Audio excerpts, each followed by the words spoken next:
En mai 1945, alors que les chambres à gaz d'Auschwitz se taisaient à jamais et que les fours crématoires refroidissaient pour la dernière fois, le monde entier pensait que la justice allait enfin rattraper les architectes du plus grand génocide de l'histoire humaine. Mais, tandis que les tribunaux de Nuremberg préparaient des cordes pour 12 pendaisons, l'une des institutions les plus puissantes de la Terre orchestrait silencieusement la plus grande opération d'exfiltration de criminels de guerre jamais documentée. Entre 1945 et 1958, plus de 10 000 nazis, dont Adolf Eichmann, Joseph Mengele et Klaus Barbie, disparurent grâce à des filières secrètes fournies, financées et protégées par l'Église catholique. Le Vatican appelait ces routes les lignes de rats, Ratline, et en 2020, 75 ans plus tard, des documents déclassifiés prouvèrent ce que Spinoza suspectait déjà du pouvoir institutionnel. La moralité publique est toujours négociable quand elle sert les intérêts politiques. Vous êtes sur le point de découvrir comment la même Église qui prêche aujourd'hui le pardon a aidé les hommes qui ont tué 6 millions de Juifs à vivre jusqu'à un âge avancé dans des villas cossues en Amérique du Sud. Et, plus troublant encore, pourquoi ils ont fait ça? Je sais ce que vous ressentez en ce moment, cette sensation incessante qu'on vous a menti, pas sur des détails, mais sur la nature fondamentale des institutions auxquelles on nous a appris à faire confiance. Spinoza a ressenti ça en 1656, à l'âge de 23 ans, lorsqu'il fut excommunié de la synagogue d'Amsterdam pour avoir posé une question dangereuse. Si Dieu est parfaitement bon, pourquoi ces institutions terrestres choisissent-elles toujours le pouvoir plutôt que la vérité? Il passa le reste de sa vie à prouver que ce choix n'est pas accidentel, mais structural, et les filières d'exfiltration vaticanes sont la preuve parfaite de sa thèse. Dans les prochaines minutes, vous verrez des documents que le Vatican a cachés pendant 3 générations, des noms, des dates, des valeurs monétaires, des routes maritimes. Mais plus que ça, vous comprendrez le mécanisme philosophique qui permet à une institution morale de se rendre complice de monstres. Parce que ce n'est pas seulement une histoire de nazis, c'est l'histoire de la façon dont le pouvoir institutionnel fonctionne, quand personne ne regarde. Et quand vous percevrez le schéma, vous ne pourrez plus l'ignorer dans aucune institution. Pas même celle que vous défendez encore. 27 avril 1945, bunker d'Hitler, Berlin, alors que le Führer se suicide, à 8 mètres sous la chancellerie en ruine.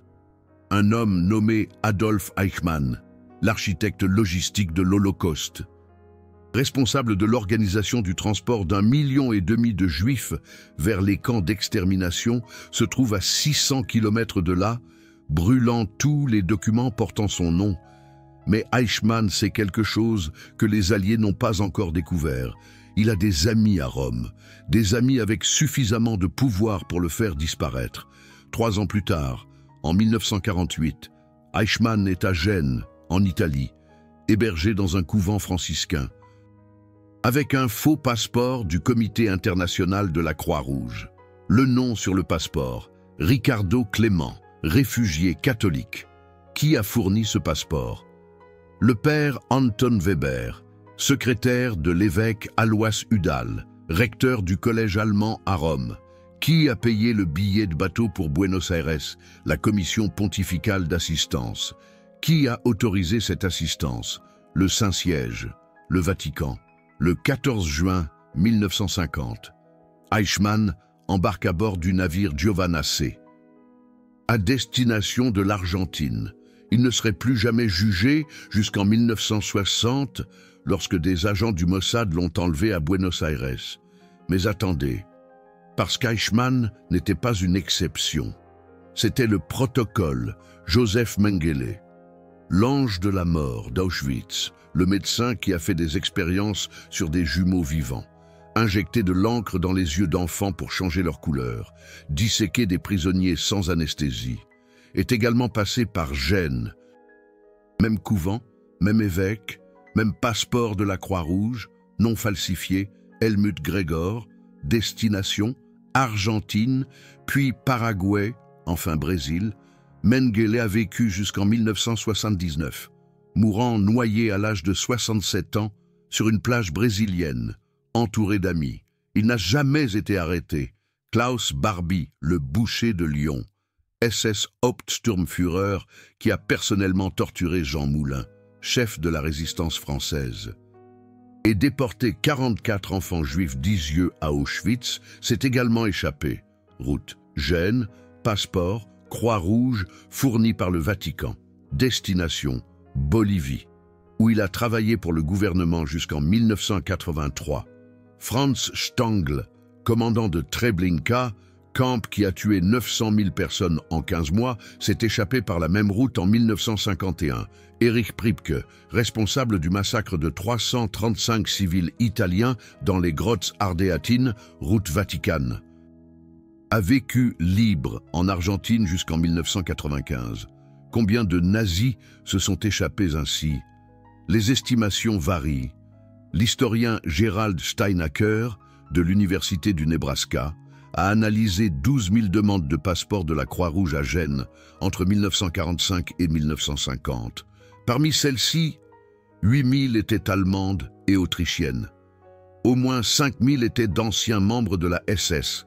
D'autres historiens, comme Uckigoni, estiment que jusqu'à 10 000 nazis se sont échappés grâce aux filières d'exfiltration vaticanes. Mais pourquoi le Vatican a-t-il fait ça? La réponse officielle, celle que vous trouverez dans les encyclopédies catholiques, est une charité chrétienne mal orientée. On dit que des prêtres isolés, désorientés dans le chaos de l'après-guerre, ont été trompés par des nazis qui se faisaient passer pour des catholiques persécutés. Cette explication a un problème, les documents. Le 31 août 1948, le département d'État américain a envoyé un mémorandum classifié au Vatican. Sujet, fuite de criminels de guerre par des voies ecclésiastiques. Le mémorandum identifiait spécifiquement l'évêque Alois Udall comme facilitateur de centaines de fuites nazies. La réponse du Vatican? Le silence. Udall a continué à opérer jusqu'en 1952. Plus troublante encore, en 2011. Le chercheur Gerald Steinacher a obtenu l'accès à des documents de la Commission pontificale d'assistance, la branche humanitaire du Vatican créée en 1944 pour aider les réfugiés de guerre. Parmi les archives, il a trouvé des listes de bénéficiaires, des noms de SS Obergruppenführer, des sommes en lire, des dates d'embarquement. Ce n'était pas une charité mal orientée, c'était une opération coordonnée. Alors pourquoi? Spinoza, dans son traité théologico-politique de 1670, offre la clé. Il écrit « Les institutions religieuses n'existent pas pour sauver des âmes. Elles existent pour maintenir le pouvoir politique à travers des récits moraux. Pour comprendre les filières d'exfiltration, vous devez comprendre 1945 à travers les yeux du Vatican. L'Allemagne nazie vient d'être écrasée par l'Union soviétique communiste. Joseph Staline contrôle la moitié de l'Europe. La menace n'est plus le fascisme, c'est le communisme athée, et le Vatican, sous le pape Pie XII, fait face à un dilemme stratégique. Les nazis étaient des anticommunistes fanatiques. Beaucoup d'entre eux ont une expérience militaire et de renseignement contre les soviétiques. Si la guerre froide commence, et en 1945 c'était déjà clair, alors les anciens nazis peuvent être utiles. Ne vous fiez pas à ma parole, fiez-vous aux documents. En 2014, les archives du Comité international de la Croix-Rouge ont été ouvertes au public. Parmi les documents, des lettres d'évêques catholiques sollicitant des passeports pour des réfugiés allemands, avec des descriptions physiques correspondant parfaitement à des criminels de guerre recherchés, une lettre de 1948 signée par le père Edoardo de Motter, du bureau du Vatican à Rome, demande des passeports pour 12 réfugiés catholiques bavarois et énumère des noms et dates de naissance. 5 de ces noms figurent sur les listes de personnes recherchées par la Commission des crimes de guerre des Nations Unies. Attendez, ça empire. Parce que le Vatican n'agissait pas seul. Les services de renseignement américains étaient au courant et ont également utilisé les filières d'exfiltration. En 2001, Timothy Naftali, historien officiel de la CIA, a publié des rapports déclassifiés prouvant que la CIA avait recruté au moins 1000 anciens nazis entre 1945 et 1955 pour des opérations anticommunistes. Des noms comme Reinhard Gehlen, ancien chef du renseignement nazi sur le front oriental, devenu chef du renseignement de l'Allemagne de l'Ouest en 1956, ou Klaus Barbie, qui a travaillé pour le renseignement américain en Bolivie, en traquant des guérilleros communistes, y compris Che Guevara. La CIA a utilisé les filières d'exfiltration vaticanes comme infrastructure. Le Vatican fournissait des identités et des itinéraires. La CIA fournissait une protection et de l'argent, et les nazis fournissaient une expertise contre la nouvelle menace, Moscou. C'était un pacte tripartite, pragmatique, immoral, secret. Maintenant, vous vous dites peut-être, mais c'était la guerre froide. Tout le monde a fait des choses discutables. Le contexte historique importe. Et vous avez raison, le contexte importe. Mais le contexte ne justifie pas. Laissez-moi vous montrer pourquoi à travers le cas le plus spécifique, Adolf Eichmann. En 1950, lorsqu'Eichmann embarque pour l'Argentine, les procès de Nuremberg sont déjà terminés. Le monde connaît déjà Auschwitz, les chambres à gaz, les fours crématoires, 6 millions de morts. Il n'y avait aucune ambiguïté morale au sujet d'Eichmann. Il avait admis son rôle lors d'interrogatoires en 1945. J'ai organisé les trains. Sans mes trains, il n'y aurait pas eu d'holocauste à l'échelle qui s'est produite. Alors, lorsque Monseigneur Udall a fourni à Eichmann un passeport de la Croix-Rouge sous un faux nom, il n'aidait pas un réfugié désorienté. Il protégeait l'architecte logistique du plus grand assassinat de masse de l'histoire. Pourquoi ? La réponse se trouve dans un document qui n'a été rendu public qu'en 2019. Une lettre de 1948, écrite par Monseigneur Udall lui-même et découverte dans les archives du diocèse de Graz, en Autriche. Dans la lettre, Udall écrit à un ami prêtre « Notre travail humanitaire est souvent mal compris. Nous aidons les Allemands et les Autrichiens, non pas parce que nous nions leurs péchés, mais parce que le communisme athée représente une menace plus grande pour l'âme humaine que n'importe quel crime de guerre. Si nous devons choisir entre la justice terrestre pour les crimes passés et la protection de la foi chrétienne contre le bolchevisme futur, je choisis la foi. Relisez ça. Udall ne niait pas les crimes. Il priorisait la lutte anticommuniste au-dessus de la justice pour les 6 millions de morts et il n'agissait pas seul. La lettre continue. Notre travail à la bénédiction tacite des plus hauts niveaux du Saint-Siège, qui comprennent ce qui est en jeu. Spinoza a prédit exactement cela. Dans Éthique, proposition 18, il écrit « Les institutions qui affirment une autorité morale fondée sur Dieu privilégieront toujours la préservation de cette autorité au-dessus de toute loi morale qu'elle prêche. Parce que la loi morale est performative. Elle existe pour être proclamée. Le pouvoir est substantif. Il existe pour être maintenu. » Traduction. Le Vatican n'a pas sauvé des nazis, malgré la prédication de la moralité. Il a sauvé des nazis précisément parce que sa priorité n'a jamais été la moralité, mais le pouvoir politique déguisé en moralité. Mais attendez, il y a un détail qui change tout dans cette histoire. Quelque chose qui n'a été découvert que lorsqu'un chercheur argentin nommé Uki Gogni a obtenu l'accès aux archives de l'immigration argentine en 2002, entre 1945 et 1955, l'Argentine a délivré 12 000 visas à des réfugiés catholiques européens. Parmi eux, 8 000 étaient allemands et autrichiens. Mais voici la révélation. 34% de ces visas ont été sollicités, non pas par des individus, mais par une seule organisation, l'Odessa, Organisation der ehemaligen SS-Angehörigen. La même Odessa qui était censée être une légende ou une exagération. Les documents prouvent qu'elle existait et elle travaillait directement avec des évêques catholiques à Rome et à Gênes. 3 noms apparaissent de manière répétée dans les demandes de visa: Père Anton Weber, Père Eduardo de Motter et Monseigneur Alois Udal, tous employés du Vatican, tous en coordination avec l'Odessa. Cela signifie que l'Église catholique n'a pas seulement aidé des nazis individuels par charité mal avisée, elle a collaboré structurellement avec une organisation nazie clandestine pendant plus d'une décennie. Ce n'est pas une faute morale. C'est une complicité institutionnelle. Maintenant, vous vous dites peut-être, mais c'était il y a 75 ans. L'Église a changé. Pourquoi est-ce que ça importe aujourd'hui? Et c'est exactement là que Spinoza vous force à regarder plus profondément. Parce que la question n'est pas « l'Église a-t-elle changé ?» La question est « quel mécanisme institutionnel a permis cela et ce mécanisme existe-t-il toujours ?»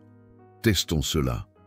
En 1998, le Vatican a publié un document officiel intitulé « Nous nous souvenons, une réflexion sur la Shoah ». C'est les excuses officielles de l'Église pour l'Holocauste. Le document fait 14 pages. Savez-vous combien de fois il mentionne les filières d'exfiltration? 0. Combien de fois il mentionne Monseigneur Udal? 0. Combien de fois il mentionne la commission pontificale d'assistance aidant les nazis? 0. Le document reconnaît que des chrétiens individuels ont échoué pendant l'Holocauste, mais s'affirme l'Église en tant qu'institution a fait tout ce qu'elle pouvait pour sauver des vies juives. C'est objectivement faux. Des documents prouvent que des parties de l'Église institutionnelle, avec la connaissance des hauts niveaux du Vatican, ont utilisé des ressources institutionnelles pour sauver des vies nazies, tout en ignorant des vies juives. Mais les excuses de 1998 ne mentionnent pas cela. Pourquoi? Parce qu'admettre une complicité institutionnelle détruirait l'autorité morale que l'Église revendique. Et sans autorité morale, une institution religieuse perd son outil de pouvoir le plus efficace. Spinoza appelait cela la théologie comme politique. En 1670, il a écrit « Les textes sacrés et les proclamations morales ne concernent jamais la vérité, mais le contrôle. Les institutions religieuses utilisent des récits divins pour justifier des actions politiques. Lorsque les actions contredisent les récits, les institutions ne corrigent pas les actions, elles corrigent les récits. » C'est exactement ce que nous voyons. Le récit Vatican est « L'Église a combattu le nazisme ». L'action documentée est « L'Église a aidé des nazis à s'échapper ». L'institution n'a pas corrigé l'action. 80 ans plus tard, elle corrige toujours le récit. Et cela nous amène à la partie qui va vous faire tout mettre en pause.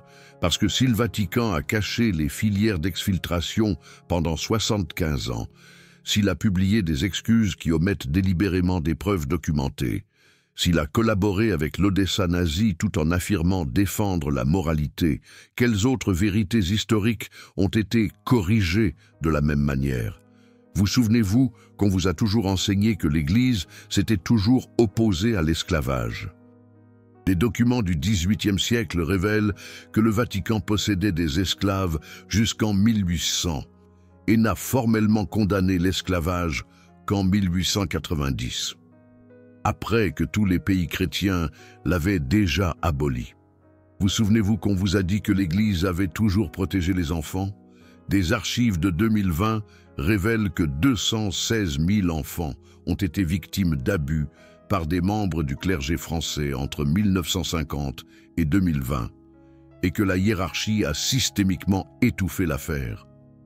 Vous souvenez-vous qu'on vous a enseigné que l'Inquisition avait été exagérée? Des registres font état de 150 000 procès et d'au moins 3 000 exécutions documentées entre 1480 et 1834. Le schéma que Spinoza a identifié, une narration morale publique contredisant une action politique privée, n'est pas une anomalie historique, c'est le modèle opérationnel. Et c'est là que la philosophie spinozienne vous libère de ce piège émotionnel. Parce que la découverte des fililaires d'exfiltration ne devrait pas vous faire haïr le Vatican ou l'Église catholique spécifiquement. Elle devrait vous faire remettre en question la possibilité même d'une autorité morale institutionnelle. Spinoza a soutenu qu'aucune institution religieuse, politique, académique ne peut être moralement supérieure aux individus qui la composent, parce que les institutions fonctionnent par autopréservation et non par principe. Les individus peuvent sacrifier leurs intérêts pour des principes. Les institutions sacrifient rarement leur survie pour une cohérence morale, comme le disait si bien Baruch Spinoza. Cela signifie que chaque fois qu'une institution proclame « nous représentons la vérité morale », vous devriez demander quelles actions immorales cette proclamation est-elle en train de masquer. Dans les prochaines minutes, je vais vous montrer 3 documents spécifiques qui prouvent que le Vatican savait exactement qui il aidait. Et ensuite, je vais vous montrer comment utiliser la philosophie de Spinoza pour ne plus jamais être trompé par les discours institutionnels, qu'ils soient religieux, politiques ou scientifiques. Mais avant cela, je dois vous parler d'une découverte de 2020 qui a changé tout ce que nous pensions savoir sur l'étendue de cette complicité. Parce que les fililaires d'exfiltration ne se sont pas arrêtés en 1958, des preuves suggèrent qu'elles ont continué sous différentes formes, jusque dans les années 1980. Avez-vous déjà entendu parler de la banque Ambrosiano? C'était la plus importante banque privée d'Italie jusqu'en 1982, date à laquelle elle s'est effondrée dans le plus grand scandale financier européen du XXe siècle. Le président de la banque, Roberto Calvi, a été retrouvé pendu sous le pont Blackfriars à Londres en juin 1982. Initialement qualifié de suicide, il a été requalifié en homicide en 2002. Mais voici le lien. Calvi était surnommé le banquier de Dieu, parce que le principal actionnaire de la banque Ambrosiano était l'Institut pour les œuvres de religion, la Banque du Vatican. Et entre 1945 et 1982, au moins 1,3 milliard de dollars a disparu de la banque Ambrosiano dans des transactions avec des comptes du Vatican. Où est allé cet argent? Une partie a servi à financer des mouvements anticommunistes en Amérique latine, mais des enquêteurs italiens ont découvert quelque chose de plus troublant. Parmi les bénéficiaires figurèrent des comptes en Argentine, au Paraguay et en Bolivie, exactement les 3 pays qui ont accueilli le plus de nazis via les fililaires d'exfiltration. Certains de ces comptes étaient encore actifs dans les années 1970, recevant des virements de sources vaticanes. Cela signifie que des décennies après la guerre, le Vatican était toujours connecté financièrement à des réseaux qui aidaient les nazis. Je ne dis pas que le Vatican a versé des pensions à des nazis jusqu'en 1980. Les documents ne le prouvent pas de manière concluante. Mais l'infrastructure financière qui a facilité les fililaires d'exfiltration originale est restée active pendant 40 ans. Et personne au Vatican n'a pensé à la démanteler ou à l'enquêter publiquement.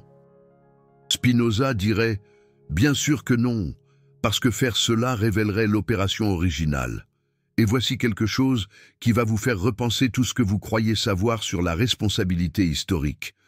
En 1963, Hannah Arendt a publié son livre sur le procès d'Eichmann à Jérusalem. Elle a inventé l'expression qui définirait à jamais les crimes bureaucratiques, la banalité du mal. L'idée est qu'Eichmann n'était pas un monstre psychopathe. C'était un bureaucrate médiocre qui suivait les ordres. Mais ce qu'Arendt ignorait en 1963, parce que les documents des fililaires d'exfiltration étaient encore scellés, c'est qu'après la guerre, Eichmann avait des choix. Il aurait pu se livrer, Il aurait pu s'enfuir seul, mais au lieu de cela, il a activement recherché l'aide de l'Église catholique.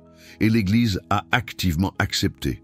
Cela ajoute une couche troublante à la banalité du mal. Parce que ce n'est pas seulement Eichmann qui banalisait ses actions par le biais de la bureaucratie nazie, c'est le Vatican qui banalisait sa complicité par le biais de la bureaucratie humanitaire. Formulaire de la Croix-Rouge rempli, passeports tamponnés, billets de bateaux réservés, tout était traité comme une aide aux réfugiés. Le langage bureaucratique a nettoyé le sang des mains. Et c'est la véritable leçon spinozienne. Les institutions ne commettent pas d'atrocités. Malgré leur processus, elles les commettent à travers eux. La bureaucratie n'empêche pas le mal. Elle le facilite souvent en le rendant invisible grâce à un langage technique et à des procédures normalisées. Pensez-y. Dans un bureau du Vatican à Gênes, en 1950, un prêtre remplissait un formulaire, nom Ricardo Clément, nationalité allemande, motif du déplacement, réfugié politique. Destination, Argentine. Le formulaire ne disait pas Adolf Eichmann, architecte de l'Holocauste, fuyant un procès pour 1,5 million de morts. Il disait réfugié. Et une fois que le langage bureaucratique a transformé un génocidaire en réfugié, le reste n'était que traitement administratif. Aucun prêtre n'avait besoin de sentir qu'il sauvait un monstre. Il ne faisait que traiter des papiers pour des réfugiés. L'institution a absorbé la responsabilité morale et l'a diluée dans des procédures. Spinoza a écrit à ce sujet dans l'Éthique, partie 4. Les hommes vivant sous des institutions agissent rarement selon leurs propres raisons. Ils agissent selon les normes que l'institution a établies comme normales. Et une fois que l'institution normalise une action, les individus cessent de remettre en question sa moralité. En d'autres termes, si l'Église disait qu'aider les réfugiés allemands était une charité chrétienne, les prêtres ne se demandèrent pas si certains de ces réfugiés étaient des criminels de guerre. L'institution a défini la norme morale. Les individus ont suivi. Et cela explique comment 10 000 nazis se sont échappés grâce à des centaines de prêtres, d'évêques et de fonctionnaires, dont beaucoup n'ont probablement jamais su pleinement qui ils aidaient.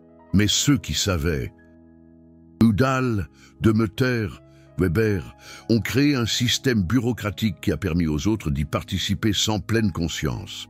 Cela ne les absout pas. Spinoza dirait que l'ignorance institutionnelle est une responsabilité institutionnelle. Si vous créez un système qui permet le mal et que vous ne mettez pas en place de contrôle, vous êtes responsable du mal que le système produit, même si les individus qui le composent sont ignorants. Bien. J'ai promis 3 documents spécifiques qui prouvent que le Vatican était au courant. Les voici. Document 1, Mémorandum de Vincent Lavista, agent du département d'État américain à Rome, daté du 15 mai 1947, archivé aux Archives nationales des États-Unis, obtenu par des chercheurs en 2006. Citation littérale, le Vatican, par le biais de certains prêtres opérant sur son territoire extraterritorial à Rome, facilite la fuite de criminels de guerre allemands et autrichiens vers l'Amérique du Sud. Plus précisément, nous avons observé que Monseigneur Alois Udall, recteur du collège allemand de Santa Maria dell'Anima, a fourni des pièces d'identité de la Croix-Rouge à au moins 47 individus figurant sur les listes alliées de personnes recherchées. Nous pensons que Udall agit avec la connaissance tacite de supérieurs au sein du Saint-Siège. Ce document prouve 2 choses. 1. En 1947, des fonctionnaires américains étaient déjà au courant des filières d'exfiltration. 2. Ils pensaient qu'elles provenaient de niveaux supérieurs du Vatican, et non pas seulement de prêtres individuels. Le mémorandum se termine par une recommandation. Devons-nous confronter le Saint-Siège à propos de cette opération? La réponse manuscrite, signée par un officier non identifié, non. Il peut être utile de garder ces canaux ouverts au cas où nous aurions besoin de déplacer nos propres actifs. Autrement dit, ils ont laissé les filières d'exfiltration fonctionner parce que la CIA prévoyait de les utiliser.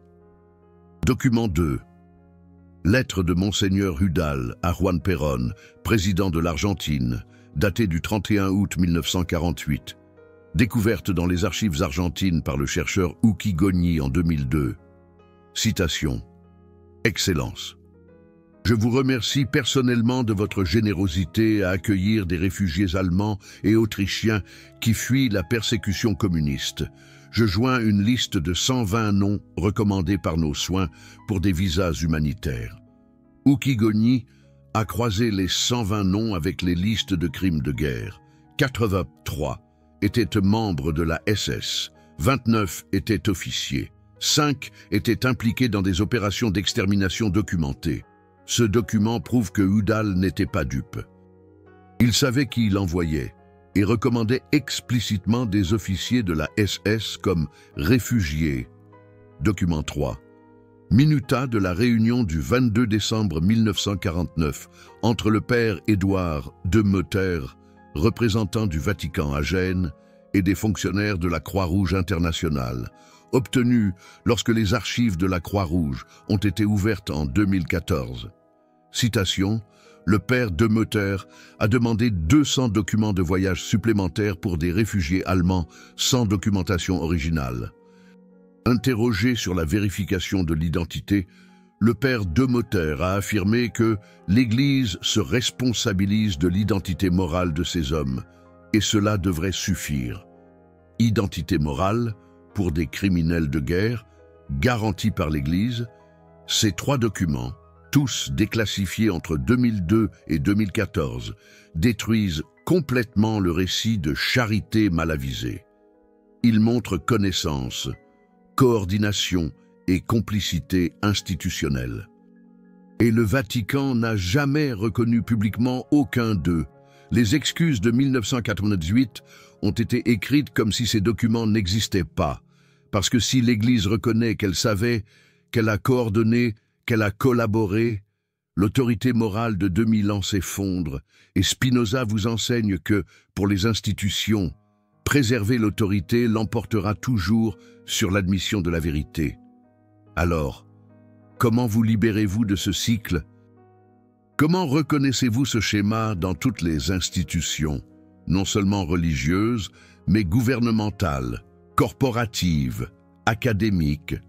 Spinoza offre une méthode en 3 étapes qu'il appelait la connaissance du 3e genre. Étape 1. Identifier la proclamation morale publique. Qu'est-ce que l'institution affirme représenter? Dans le cas du Vatican, nous sommes des défenseurs de la vérité, de la justice et de la dignité humaine. Étape 2. Examiner les actions privées documentées.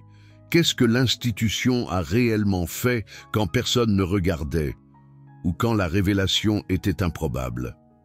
Dans le cas du Vatican, a aidé 10 000 nazis à échapper à la justice par le biais de filières secrètes financées et protégées par des ressources ecclésiastiques. Étape 3. Demandez quel intérêt institutionnel explique la contradiction. Dans le cas du Vatican, la guerre froide anticommuniste était une priorité géopolitique plus importante que la justice pour l'Holocauste. Maintenir l'autorité morale publique valait plus que la transparence sur la complicité privée. Quand vous appliquez ces 3 étapes, vous n'avez pas besoin de faire confiance ou de vous méfier des institutions en fonction de vos sentiments. Vous observez des schémas basés sur des preuves. Et vous réalisez que la moralité institutionnelle est toujours performative. Elle existe pour la consommation publique, pas comme guide d'action privée. L'action institutionnelle est toujours stratégique, guidée par l'autoconservation et l'accumulation de pouvoir, pas par des principes moraux proclamés. Ce n'est pas du cynisme, c'est de la clarté. Spinoza ne vous dit pas de haïr les institutions. Il vous enseigne à les regarder pour ce qu'elles sont, des outils humains d'organisation et de pouvoir, pas des autorités divines de vérité morale. Quand vous attendez des institutions qu'elles soient moralement supérieures, Vous êtes déçu et cynique quand elles échouent, quand vous comprenez que les institutions opèrent par autoconservation. Vous n'êtes pas surpris par la complicité. Vous devenez vigilant et exigeant. Et voici l'application pratique.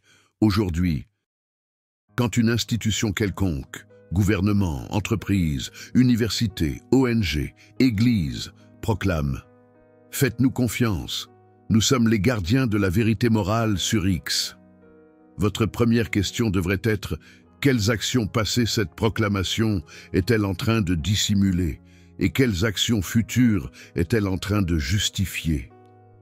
Si vous avez accès aux documents, étudiez-les. Si vous n'en avez pas, demandez pourquoi ils sont secrets. Si l'institution dit « il n'y a pas de documents », demandez qui a décidé ce qu'il fallait préserver et ce qu'il fallait détruire. Et toujours, observez le schéma entre ce qu'elles proclament publiquement et ce qu'elles font privativement. Les filières d'exfiltration ne sont pas une anomalie historique. Elles sont une étude de cas parfaite du modèle opérationnel de pouvoir institutionnel déguisé en autorité morale. Et une fois que vous voyez le modèle, vous ne pouvez plus l'ignorer nulle part. Mais il y a une question que vous devez vous poser. Si tant de gens étaient au courant, fonctionnaires américains, évêques, la Croix-Rouge, gouvernement sud-américain, pourquoi personne n'a-t-il arrêté cela ?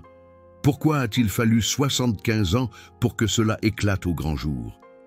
La réponse révèle quelque chose d'encore plus perturbateur sur la façon dont le pouvoir fonctionne. Premièrement, comprenez le contexte de 1945 à 1960. La guerre froide n'était pas seulement une dispute idéologique, c'était une terreur existentielle. Les leaders occidentaux croyaient véritablement que le communisme soviétique menaçait de détruire la civilisation chrétienne occidentale. Dans ce contexte, les anciens nazis, en particulier ceux ayant l'expérience du combat contre les soviétiques, étaient vus comme des actifs utiles, malgré leurs crimes. Cela a créé ce que Spinoza appellerait une inversion morale pragmatique. Des actions normalement considérées comme immorales sont reclassifiées comme nécessaires quand elles servent un bien supérieur. Mais voici l'astuce. Qui définit le bien supérieur? Toujours les institutions au pouvoir. En 1945-1960, le bien supérieur a été défini comme arrêter le communisme. La justice pour les victimes de l'Holocauste a été classée comme un bien moindre. Et une fois que cette hiérarchie a été établie par des gouvernements et des églises puissantes, la remettre en question est devenue antipatriotique ou naïve. Les fonctionnaires qui étaient au courant des filières d'exfiltration et qui s'y opposaient étaient réduits au silence ou licenciés. Des journalistes qui enquêtaient étaient accusés d'aider la propagande soviétique. Spinoza avait prédit exactement ce mécanisme dans le traité théologico-politique, chapitre 20. Les gouvernants justifient toujours les actions immorales en invoquant des menaces existentielles. Et plus la menace proclamée est grande, moins les actions sont scrutées. C'est pourquoi les institutions de pouvoir enflamment toujours les menaces, non seulement pour mobiliser un soutien, mais pour échapper à la responsabilité morale. Voyez comment cela a fonctionné avec les filières d'exfiltration.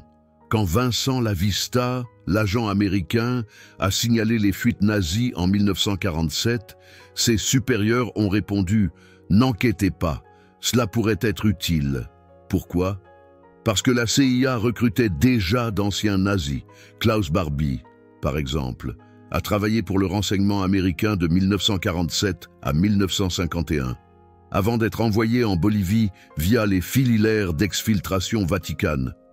Reinhard Gehlen, ancien chef du renseignement nazi, a été engagé par la CIA en 1946 et est finalement devenu chef du renseignement de l'Allemagne de l'Ouest.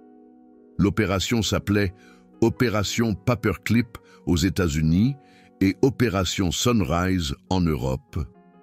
Alors, enquêter sur les filières d'exfiltration Vatican signifierait exposer la complicité américaine aussi. Et exposer la complicité américaine signifierait donner des munitions de propagande à l'Union soviétique. Mieux vaut tout garder secret. Mieux vaut laisser les nazis vivre en paix en Argentine, plutôt que d'admettre que l'Occident et l'Église ont collaboré pour les protéger.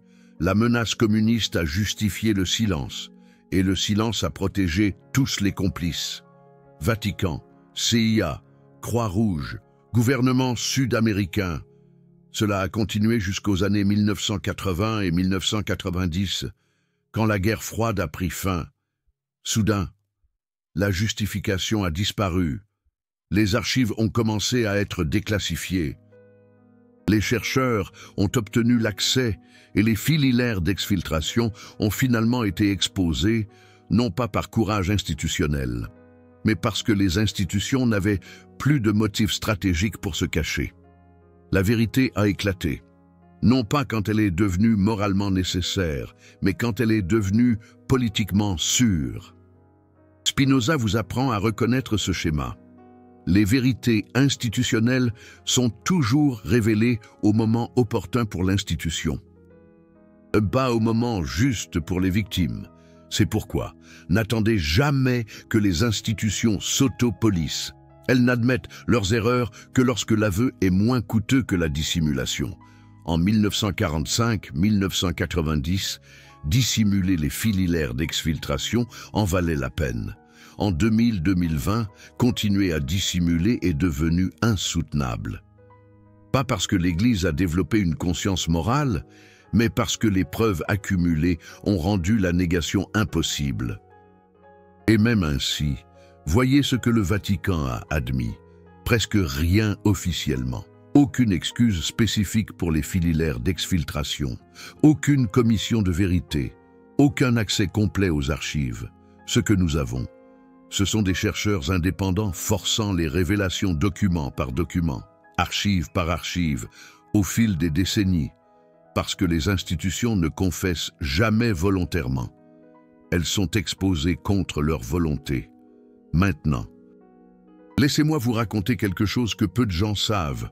Quand Adolf Eichmann a été capturé par le Mossad à Buenos Aires en mai 1960, les agents israéliens ont trouvé chez lui une petite croix catholique accrochée au mur de sa chambre.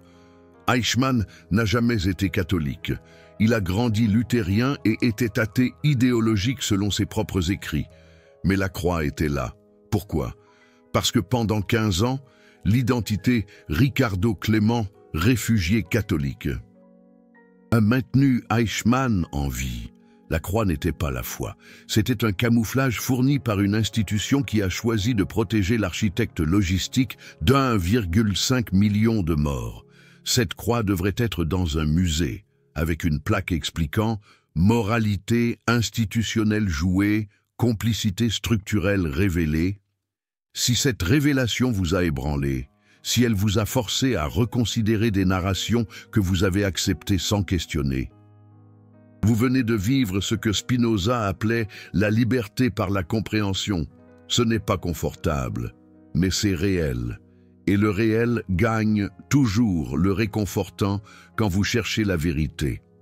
Vous venez de passer 30 minutes à affronter l'une des histoires les plus perturbantes du XXe siècle, non pas parce que je voulais choquer, mais parce que les documents déclassifiés en 2020 ont finalement rendu impossible de l'ignorer. Ces révélations ont coûté 75 ans à venir à la lumière. Des chercheurs ont plongé dans les archives, ont traduit des manuscrits, ont connecté des points que des institutions puissantes ont tenté d'effacer. Cette information a été cachée, censurée et niée pendant 3 générations, parce qu'elle défie l'une des narrations les plus protégées de l'histoire moderne. Le Super Thanks, là en bas, n'est pas seulement un soutien financier. C'est vous qui dites « Je ne vais plus accepter les versions officielles sans questionner. Je ne vais plus faire confiance aux proclamations morales sans examiner les actions documentées. » Quand vous cliquez sur ce cœur doré, vous devenez partie de ceux qui choisissent l'évidence sur l'autorité, la vérité sur la narration, les documents sur les dogmes. Vous n'êtes pas seulement spectateur de l'histoire, vous êtes gardien de la mémoire que des institutions ont tenté d'enterrer. Maintenant, comment emmenez-vous cela au-delà de cette vidéo? Comment utilisez-vous cette découverte pour changer la façon dont vous pensez, non seulement sur le Vatican, mais sur toutes les institutions qui prétendent vous dire ce qui est vrai? Spinoza vous donne un exercice pratique. Choisissez une institution que vous respectez, peut-être le gouvernement, les médias, l'université, une entreprise, une ONG, n'importe laquelle. Maintenant, posez 3 questions. Première, quelle vérité morale cette institution proclame-t-elle publiquement? Deuxième, quelle action passée ou présente contredit cette proclamation? Cherchez des documents, des fuites, des enquêtes journalistiques. Troisième, quel intérêt institutionnel explique la contradiction? Si vous faites cela honnêtement, avec 3 institutions différentes, quelque chose va changer en vous. Vous n'allez pas devenir cynique. Vous allez devenir critique. Vous n'allez pas arrêter de faire confiance à tout. Vous allez commencer à tout vérifier. Et c'est exactement ce que Spinoza appelait « vivre selon la raison ». Ce n'est pas de la méfiance paranoïaque, c'est de la vigilance informée. Ce n'est pas un rejet de l'autorité, c'est une exigence de preuve avant l'obéissance. Les fililaires d'exfiltration vaticane ont existé parce que personne n'a posé ces questions en 1945. Parce que des millions de personnes ont fait confiance à une institution qui proclamait la moralité, ne collaborerait jamais avec un génocide. Mais elle a collaboré pendant 13 ans avec 10 000 nazis, avec la connaissance de haut niveau, et elle a caché cela pendant 75 ans. La seule raison pour laquelle vous savez cela maintenant, c'est parce que des chercheurs têtus ont refusé d'accepter les narrations officielles et ont insisté pour voir les documents. Ils ont fait le travail spinozien, et maintenant vous avez la preuve. Ce que vous en faites définit si vous êtes spectateur ou penseur, si vous consommez l'histoire ou la questionnez, si vous acceptez l'autorité ou exigez la vérité. Et si tout cela vous a laissé mal à l'aise, perturbé, même en colère, tant mieux. Spinoza dirait que vous venez de vivre le premier stade de la liberté intellectuelle, l'effondrement d'une illusion réconfortante. Le deuxième stade est de reconstruire la compréhension basée sur l'évidence, pas sur l'autorité. Et la troisième étape, la plus rare, est de vivre en accord avec ce que l'on a compris, même quand c'est incommode. Même quand c'est solitaire, même quand cela vous coûte des relations avec des personnes qui préfèrent les illusions. Parce qu'au final, ce que les fililaires d'exfiltration nous enseignent, ce n'est pas seulement à propos du Vatican, des nazis ou de la guerre froide. C'est à propos de la question la plus importante que vous pouvez poser sur n'importe quelle affirmation de vérité que l'on vous propose. Qui bénéficie si je crois cela? Sans questionner. Si la réponse est « l'institution qui me dit de croire », alors Spinoza vous enseigne « questionner, investiguer, exiger des documents ». Et jamais, jamais ne confondez proclamation morale avec preuve de moralité. Dans les commentaires, dites-moi, quel a été le moment de cette vidéo qui vous a le plus choqué? Est-ce de découvrir que le Vatican a aidé Eichmann spécifiquement? Est-ce de savoir que la CIA utilisait les mêmes filières? Est-ce de réaliser que les demandes de pardon officielles ont omis tout cela? Ou est-ce la croix sur le mur d'Eichmann, le symbole d'une foi qu'il n'a jamais eue, fournie par une institution qui proclamait l'amour et protégeait des génocidaires? Racontez ici quelle révélation vous a fait faire une pause et repenser. Parce que quand vous écrivez, vous traitez. Et quand vous traitez, vous n'oubliez plus jamais. Et garantir que cette histoire ne soit jamais oubliée est la seule façon d'empêcher qu'elle ne se répète.